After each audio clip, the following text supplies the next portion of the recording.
अगर आपको ऐसा भी लगता है मैं ब्रिजभूषण के साथ हूँ तो हूँ, नो डाउट। आपके घर में 3-3 डीएसपी हैं, आपके घर में 7-8 गवर्नमेंट जॉब आ रही हैं, खेल जगत ने आपको इतना बड़ा नाम दिया, आप उसी के ऊपर आरोप लगाने लगे, शायद आपकी महत्वाकांक्षाएं बढ़ गई हैं। पहले कहाँ आप क्यों चुप बैठे थे? आपकी कौन सी मजबूरी थी?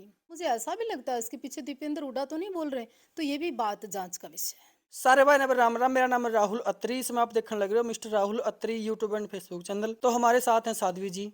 आप जानते ही होंगे, आप मेरे चैनल पहले 2-3 बार देख चुके हो। कुछ क्वेश्चन करेंगे, देश में मुद्दे चले हुए हैं आजकल बहुत ज्यादा, कुछ नेशनल मुद्दे हैं, कुछ हरियाणा से बहुत सारे मुद्दे हैं। तो सबसे पहले स्वागत करते हैं आपका साध्वी जी, राम राम। जी नमस्कार राहुल जी, कैसे हैं आप? आप कैसे हो? मैं मैं बहुत बढ़िया हूँ। अच्छी। एक बात करते हैं क्योंकि भारत है ना बहुत विविधताओं का देश है, और विविधताओं के देश में बहुत सारे विवाद होते रहते हैं।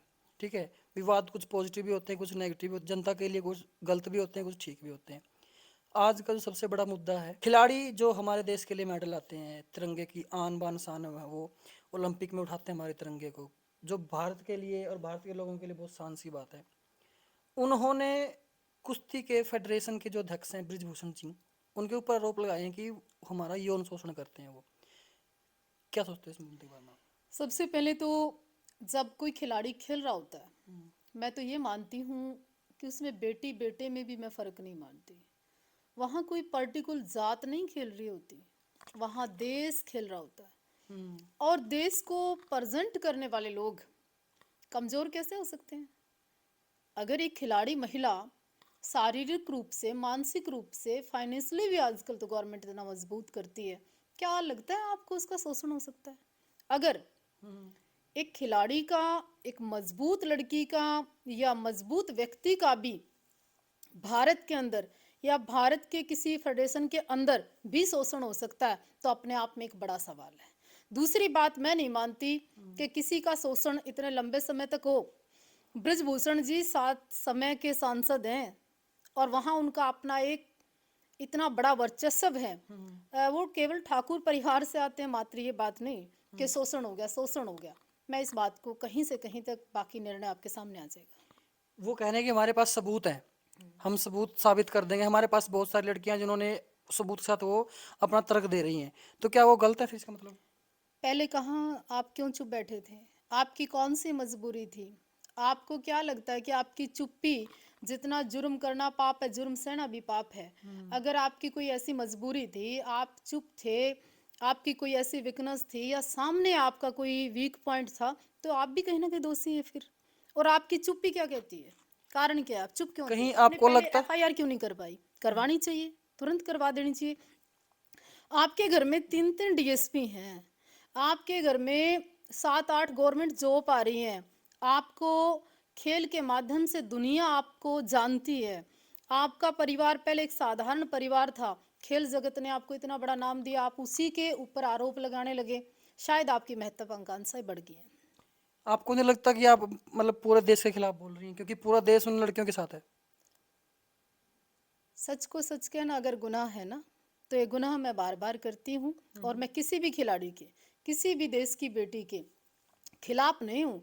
मैं ऐसा देखती हूँ, देश की बेटियां बैठी हैं, मुझे दुख होता है।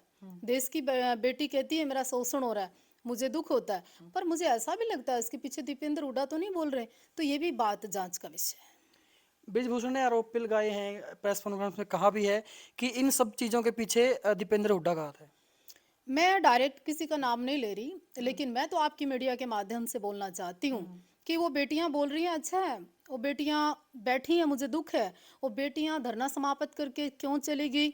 अचानक से निर्णय क्यों बदल गया? मैं 2 दिन पहले कह के हटी थी कि धरना 3 दिन नहीं चलता, क्यों क्यों समाप्त हुआ फिर?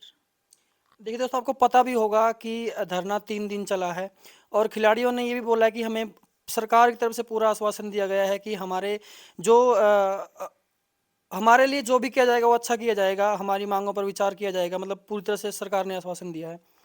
साथी जी, आपको नहीं लग रहा कि आपके बयान से साफ झलक रहा है कि आप ब्रिजभूषण के साथ हो भी? सच के साथ होना कौन सा गुनाह है? अगर आपको ऐसा भी लगता है मैं ब्रिजभूषण के साथ हूँ तो हूँ, नो डाउट। कोई संदेह नहीं, कोई गुनाह नहीं, कोई पाप नहीं। पक्षपात थोड़ी कर रही हूँ। मैं तो कहती हूँ कमेटी बनाई है, माननीय योगेश्वर दत्त भी कमेटी में है। वो तो योगेश्वर दत्त के ऊपर भी एलिगेशन लगा रहे, इसका मतलब सारा देश गलत हो गया क्या? बताइए आप। बिल्कुल, आपकी बातों से लगता है कि आप क्योंकि ब्रिजभूषण जी ठाकुर जी हैं, कई लोग ये बात भी जोड़ेंगे कि साध्वी जी भी ठाकुर हैं, तो ठाकुर से ठाकुर मतलब जातिवाद के मामला बन रहा है ये तो। फिर मैं कह दूं एक ही परिवार के वो बैठा धरने पे, वो सारे एक ही जात के हैं क्या? क्या हरियाणा के अंदर थोड़े से ही पंचायती रह गए हैं क्या? या हरियाणा के अंदर थोड़े से ही समाज सेवी रह गए हैं क्या? किसान आंदोलन हो तब भी थोड़े से लोग बैठे हैं, या कोई वही लोग हैं किसानों को पता नहीं क्या क्या बोल रहे थे, वही आज घर की बई काका लिखनिया, वही बबीता फोगाट जी हैं, आज वो बिचौले का काम कर रही हैं। सरकार में हो आप, आपकी मोदी से बात होती है, मोदी जी आपकी डायरेक्ट बात सुनते, फिर धरने की क्या जरूरत? ब्रिजभूषण की एक वीडियो वायरल हुई थी कि उन्होंने स्टेज के ऊपर एक मतलब खिलाड़ी को थप्पड़ मारा था, क्या कहना चाहोगे?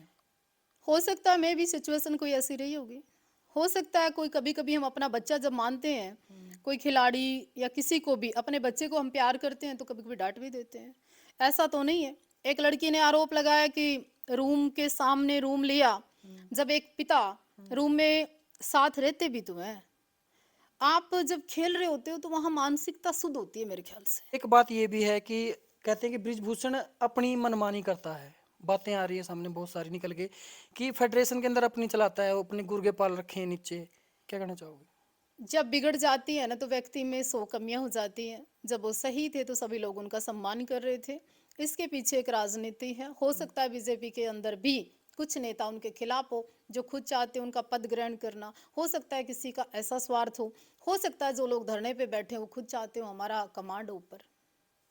बिल्कुल, साध्वी जी के बयानों से साफ झलक रहा है कि ये मानती है कि जो सच है वो सामने आएगा, और इनके बयानों से साफ झलक रहा है कि ब्रिजभूषण जी कहीं ना कहीं ठीक है और आप खिलाड़ी गलत है। देखिएगा, हरियाणा के अंदर जब संदीप सिंह पे आरोप लगे और संदीप सिंह जी ने जब इस्तीफा दे दिया तो मुझे लगा कि ये दौड़ हरियाणा से उठ के केंद्र पे पहुंच गई।